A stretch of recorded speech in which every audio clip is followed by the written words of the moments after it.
In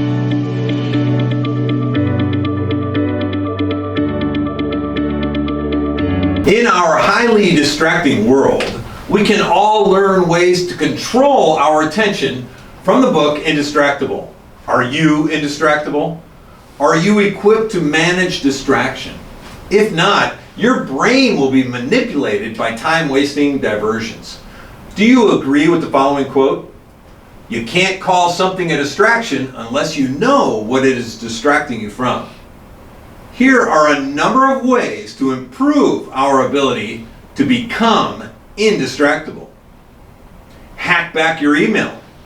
Researchers shared in the Harvard Business Review that half of our email time is unproductive. First, send less email. To receive fewer emails, we must send fewer emails. Second, stop rechecking your email. Checking email isn't so much of a problem. It's the habitual rechecking that gets us into trouble. Hack back your smartphone.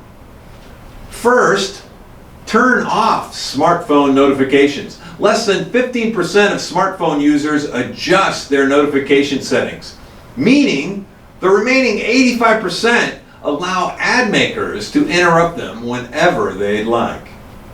Second, replace when and where you use Facebook, Twitter, and YouTube.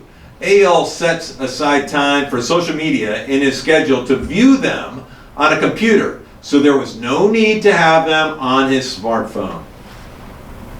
Hack back your desktop distractions. First, turn off desktop notifications. For Windows users, use the Focus Assist feature. This allows for interruptions from selected people, like your boss. For Mac users, in System Preferences, open up notifications and deactivate the notification preferences for each app.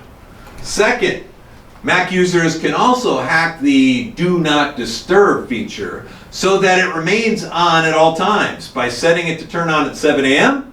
and turn off 1 minute earlier. Hack back your feeds. First, eliminate your news feed in Facebook. A free web browser extension called Newsfeed Eradicator for Facebook eliminates countless alluring triggers and replaces them with an inspirational quote. Second, in YouTube, watch only videos you plan to see. Use the free browser extension called DF2, Distraction Free Tube, which scrubs away many of the distracting triggers and stops autoplay. We must teach kids the skill of becoming indistractable. First, teach kids that distraction is a solvable problem. Help kids understand that the apps and videos on the iPad were made by some very smart people and were intentionally designed to keep them hooked and habitually watching. Make sure they know how to remove distractions or turn off distracting triggers. Second, teach them to defend their focus. Plan ahead for when they are likely to get distracted.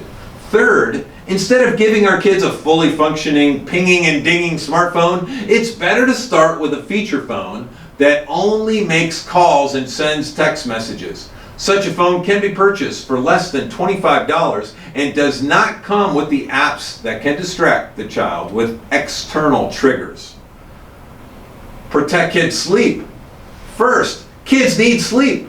Anything that flickers, beeps, or buzzes during the night is a distraction. Anya Kamenetz, the author of The Art of Screen Time, writes that making sure kids get enough sleep is the one issue with the most incontrovertible evidence.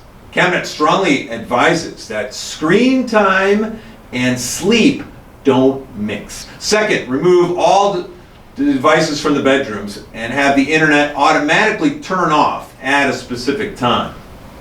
The book is loaded with tips like these. However, what happens if we've used all these strategies and we are still distracted? A great strategy for dealing with distraction is called the 10-minute rule.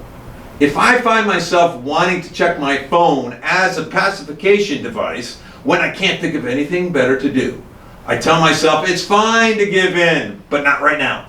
I have to wait just 10 minutes. If we still want to perform the action after 10 minutes of urge surfing, we're free to do it, but that's rarely still the case. So get indistractable and get better at controlling your attention and choose your life. Yeah, you. Choose your life.